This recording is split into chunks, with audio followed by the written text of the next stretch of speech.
Kad se sjetim škole, prva asocijacija su mi prijatelji. Eto, prva asocijacija su mi prijatelji. Druga asocijacija su mi jako predani profesori. Rad, definitivno.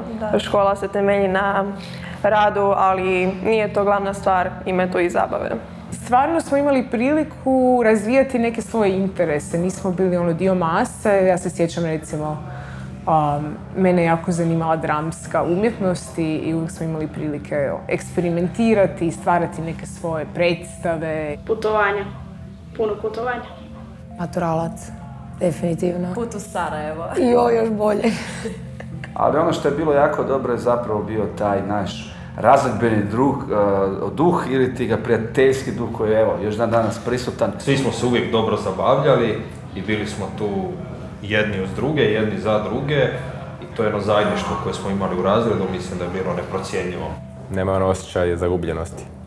Ne znam, uživao sam u to vrijeme. Hrpa različitih ljudi, a svi sa jednim istim interesom. Iskoristite 4 godine najbolje što možeš. Moj sin je od prvog dana zapravo bio zadovoljan s ovom školom.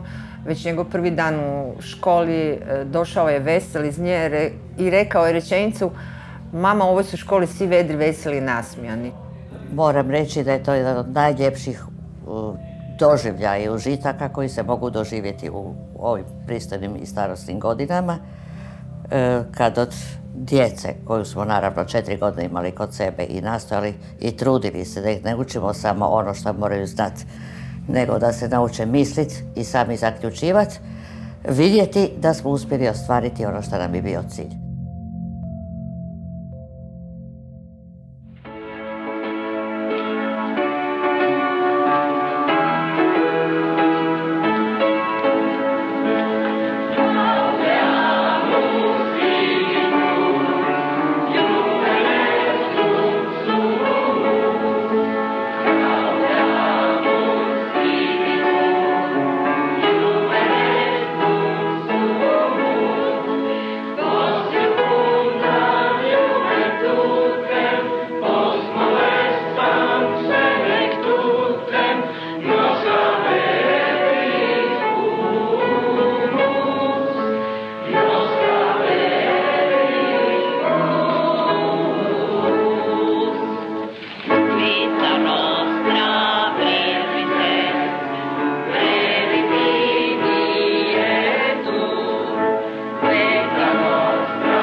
godine otvara se nova stranica u povijesti ove zgrade.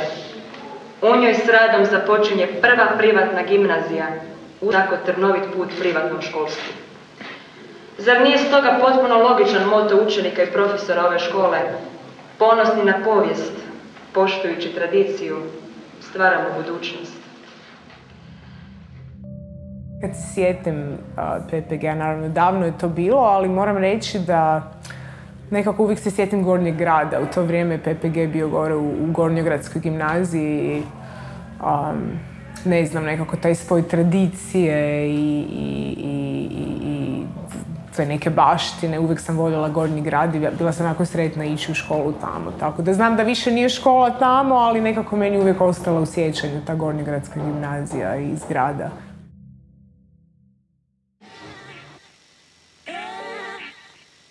Prva privatna gimnazija osnovana i utemeljena u 8. mjesecu 1993. godine. Kao prva škola na ovim prostorima privatna, utemeljena na samodohodovnom principu. To znači da na samofinanciranju, bez jednog sponzora, bez bilo kakvog pokrovitelja ili pomoći države.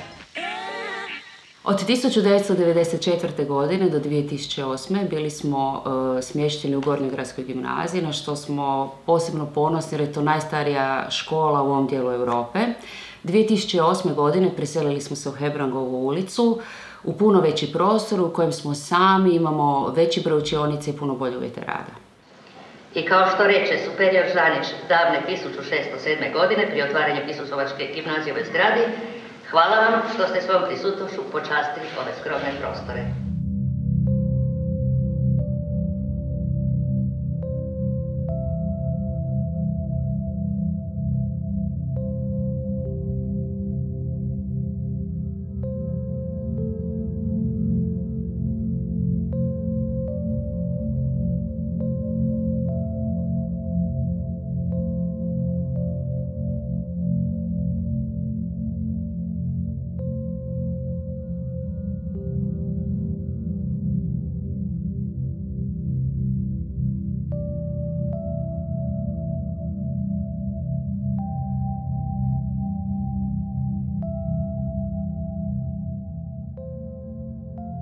Ako bih morala opisati školu u 2 riječi, rekla bih da te 2 riječi su svakako znanje i bliskost.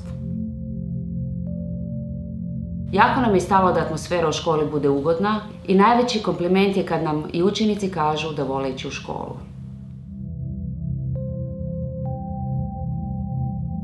Rekla bih da je to škola koja prvenstveno učenike uči misliti. Razvijen kritični način razmišljanja i koji ujedno nastoji velikim programima koji su izvan nastavnog programa naslutiti i detektirati njihove afinitete, da ih u tome podržimo. Stalno tražimo zapravo načine da se usavršimo, poboljšamo, kako zapravo se nosi sa svim tim izazovima koje nose novi trendovi u obrazovanju.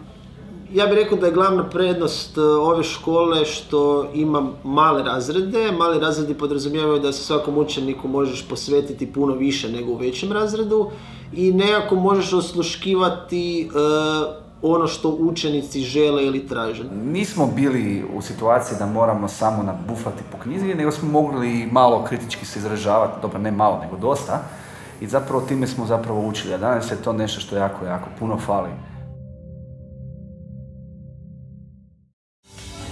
Prošlu je subotu 17. put Zagrebačka prva privatna gimnazija otvorila vrata posjetiteljima. Tema ovogodišnjih otvorenih vrata bile su prirodne znanosti. Kako smo opća gimnazija, to su mahom otvoreni dani posvećeni onome prema čemu učenici imaju afiniteta. Dakle, to su dramske predstave, prikazi kazališnih predstava koje smo gledali, koncerata, izložbi, hrpa stvari koje su vezane za društvene predmete ili ih to najviše zanima. Sve do ove godine, kada je u rujnu kod nas bio i održao predavanje i razgovor sa učenicima profesor dr. Ivan Đikić, i kom prilikom smo uočili da je tako uspio izvrsno animirati učenike sa svojim krasnim načinom i bliskosti s mladima, da smo jednostavno odlučili da treba znanost približiti mladima. Mi vjeramo našu stanicu da radi na jedan način kompletan. Ja sam vam pokazao koliko je to kompleksno stanje, mi to jednostavno ne razumijemo. Svatko od nas je dobar u nečem i taj osjećaj dolazi iz škole. I upravo taj osjećaj sam doživio kada sam došao u posjetu gimnaziji 2008. godine, kada smo razgovarali o kreativnosti, o znanosti, o uzbudljivosti i zašto je vrlo vrijedno i važno ostvariti svoje talente na vrijeme da bismo mogli vidjeti sretniju, perspektivniju budućnost za svakog od tih djece koji su završili školu. Imamo izvrstan izbor slobodnih aktivnosti. Svake srijede 7 sat učenici biraju između debatnog kluba na engleskom, novinarske, dramske, geografsko-istraživačke grupe, eko grupe zbora. Onda imamo naprednu informatiku, napredni engleski, napredni njemački. Imamo izvrsnu suradnju sa Ruđerom Boškovićem, sa raznim institutima, fakultetima, isto tako sa međunarodnim institucijama kao što su British Council, American Embassy, dakle Američka ambasada i sveučilištem Harvard. U našoj školi ambiciozni učenici mogu steći 3 jako važna certifikata za život. Jedan je za Cambridge ESOL Examinations, dakle B2, C1 ili C2 najviše nivoje za znanje engleskog, isto tako iz njemačkog jezika preko Goethe instituta i treći certifikat Harvard Model UN. To je simulacija rada Ujedinjenih naroda, događa se u Bostonu, vode ju 400 studenata sa Harvarda i to je skup 3000 najambicioznih i najentuzijastičnijih mladih ljudi koji žele promijeniti svijet na bolje. Mi kao skupina ili kao pojedinac sami debatiramo razne probleme koji se pojavljuju u svijetu ili razne probleme koji su postojali prije u svijetu i zapravo vidimo do kakvog rješenja možemo doći. To je jako prestižno natjecanje na neki način. Nagrade su velike, a najbolja grupa može predstaviti svoju ideju u Ujedinjenim narodima. Jako smo ponosni da već 9. godinu smo pozvani da sudjelujemo tamo, kao jedina škola iz Hrvatske i eventualno ih ima 7 ili 8 iz cijele Europe.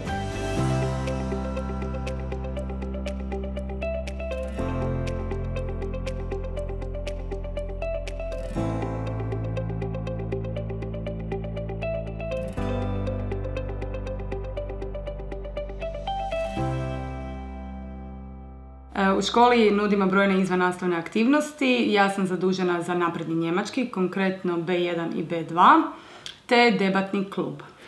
Postoje mnogi načini predviđanja budućnosti, a jedna od njih je i ASTA, koja je drevna znanost. Sudbina, to je u biti naš život. Mi ga sami određujemo. Mi odlučujemo šta ćemo sa našim životom i kako će se odvijati naš život. Prema tome se formira, kako vi to nazivate, sudbina. Kad narastem, bit ću televizor, kad narastem, bit ću tebe. Mislim da meni osobno je najzanimljivija činjenica da neki klinci koje vidiš na satu, koji su vrlo povučeni, tihi i mirni, na tim satima, znači debatnog kluba, potpuno se otvore, imaju nastupe koje ne pokažu tijekom redovnih sati i to je nešto što me najviše oduševljava u svemu tome. Djeca s margine pokazuju najvjerojatniju sposobnost da osjete potpunu ispunjenost u ljubavi i sreći i osjećaj zajedništva. Ovaj film natjerat će vas da shvatite koliko je malo potrebno za sreću. Svaka 12 minuta pouka je za sebe. Učenici prve privatne gimnazije imali su priliku sudjelovati na Zagreb Doksu u sklopu Teen Docs žirija. Unutar tih tjedan dana održavanja festivala pogledali su mnoštvo filmova te na kraju donijeli konačan sud o najboljem teen filmu. Svaki dan su profesorica Nušinović i profesor Sušić sa đacima gledali filmove, pripremali ih za gledanje filmove, poslije toga diskutirali s njima i dobili smo kompliment da smo jedna od najboljih teen žirija do sad na Zagreb Doksu. Donesi se kilu za koljenče!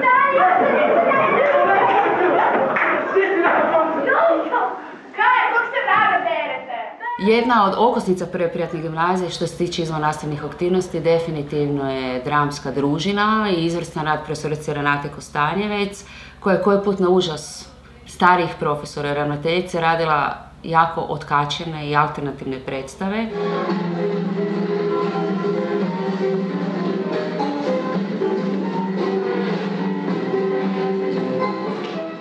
U proteklih 20 godina sam vodila dramsku grupu ove škole, puno je učenika prošlo kroz tu dramsku grupu, samostalno su kreirali predstave, pisali tekst, režirali, neki od njih su i svoje zadovoljstvo u glumi pronašli profesionalnom dijelu svog života pa se danas bave profesionalnom glumom, neki su upisali režiju.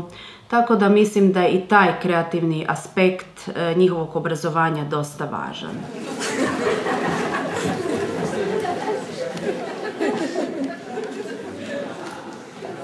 Koja ekipa? Ne znam da će stvarno postati slab.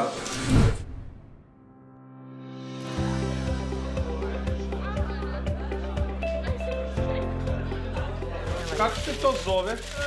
U prvoj privatnoj gimnaziji jako volimo fino jesti. Svake godine, pa valjda već 20 godina, imamo natjecanje u božićnim kolačima koje je humanitarnog karaktera. Ti recepti se nalaze na našoj web stranici. Isto tako imamo In Defense of English Cooking, odnosno pripremamo English Breakfast and 5 o'clock tea. U zadnjih par godina predivno to radi profesor Sušić, unutar svoje geografsko-istraživačke grupe baš puno proučavaju o hrani i sami ju pripremaju.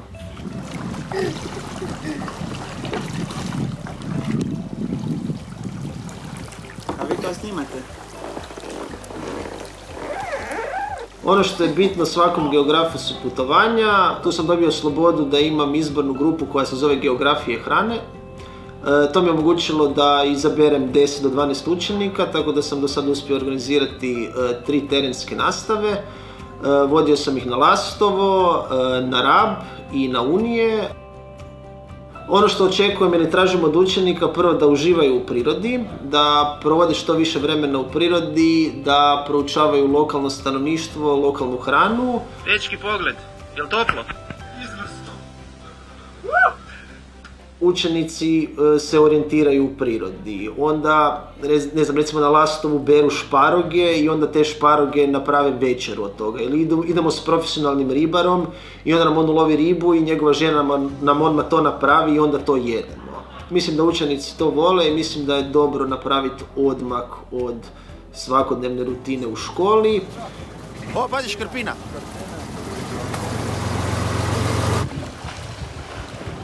Na Rabu smo imali kajak turu što je zapravo bio pun pogodak i sad planiram svaku generaciju voditi na kajak ture. Neki su prvi put spavali u šatorima, neki prvi put su veslali i zapravo vide da su puno sposobniji nego što misle da uistinu jesu, a meni je dobro da kad veslaju nisu na mobitelima.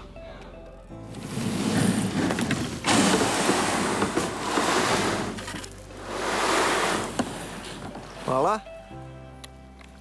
Od prvog dana škole inzistira se na što češćim putovanjima. Ako išta bivši učenici stiču kao predivno iskustvo, to je definitivno su ta putovanja gdje su se zbližili međusobno sa profesorima i puno toga naučili što ne piše samo u knjigama. Posjećuju galerije, muzeje u Zagrebu, isto tako po svim velikim europskim gradovima na koje putujemo. I time dobivaju stvarno jednu širinu, znaju se ponašati na takvim mjestima i obično nam vodiči ili ljudi iz kazališta kažu kako su naši učenici izuzetno pristojni i to je ono zbog čega smo mi dosta ponosni.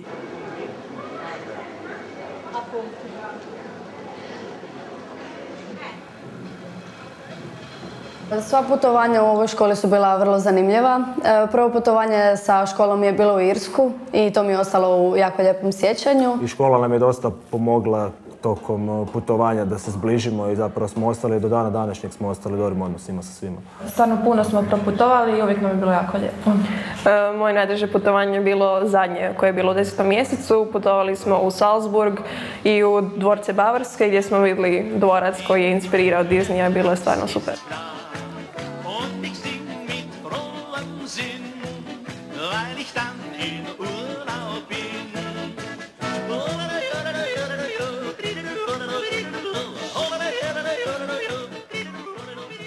Izdvojila bih od svih tih putovanja, vjerojatno putovanje u Prag. Bila je malo intimnija grupa, tako da smo se svi uspjeli jako zbližiti koji smo išli na taj put i nekako mi je to ostalo onako u najboljem sjećanju.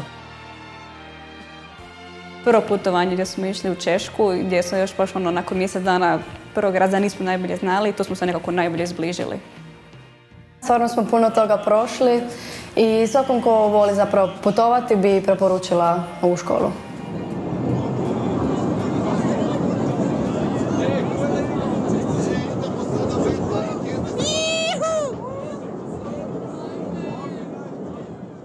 Ako se profesor želi razvijati, ako voli svoj posao, ako želi biti tako blizak s učenicima, na dnevnoj bazi se susretati s njima, raditi na njihovim problemima, biti im i mama i tata i psiholog i profesor, onda je to najbolje mjesto za razvoj, sigurno.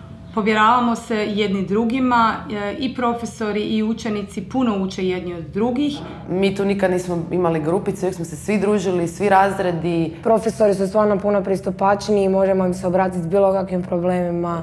Rade na tome da prepoznaju karakter svakog pojedinog učenika, karakter, preferencije i da ga u tom smislu usmjeravaju i potiču da sve od sebe. Trude se upoznat, znači ti nisi samo broj, ti si netko, znaju te, pomogaju ti izlaziti u susret. Nije da ti dijele stvari, daruju ocjene, ali naravno izlaze u susret i pomažu ti koliko god mogu. Htio sam odustati od jednog projektića. Imali smo školski bend tada, naime ja i danas sviram gitaru i čak ovdje danas vodim glazbenu grupu. Tada smo imali školski bend. I ja sam se nešto nečkao kako ne bi, nisam ja da. I profesorica mi je, možda ne tim riječima, ali ukratko rekla mi je da ne zezam i da dam sve od sebe i dao sam sve od sebe. There must be something in the way I feel that she don't want me to feel.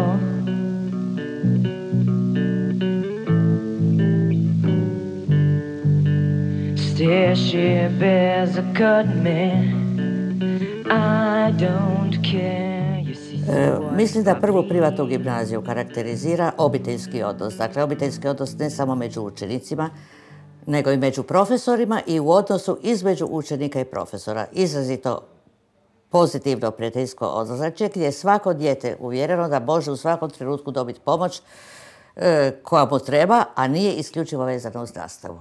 Uistinu, najveće bogatstvo koje možemo mladima dati kroz školovanje je osjećaj osobnog zadovoljstva, osjećaj sigurnosti, samosvjesnosti za svoje vrijednosti, a pogotovo ispunjavanje svojih talenata.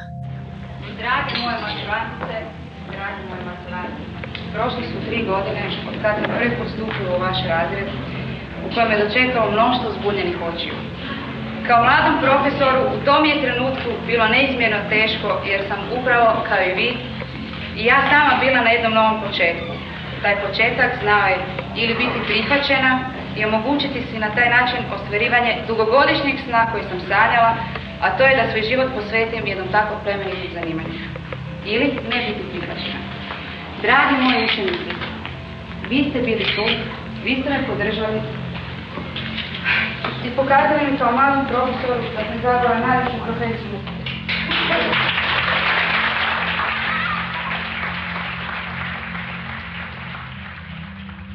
Većina učenika redovito, bar 2 puta godišnje dolazi u školu kad su ti božićni kolači ili na otvorene dane.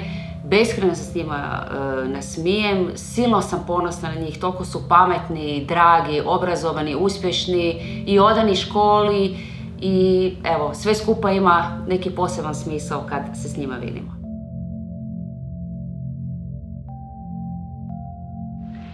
I na kraju ne zaboravite, znam, hoću, mogu i moram. Hvala vam.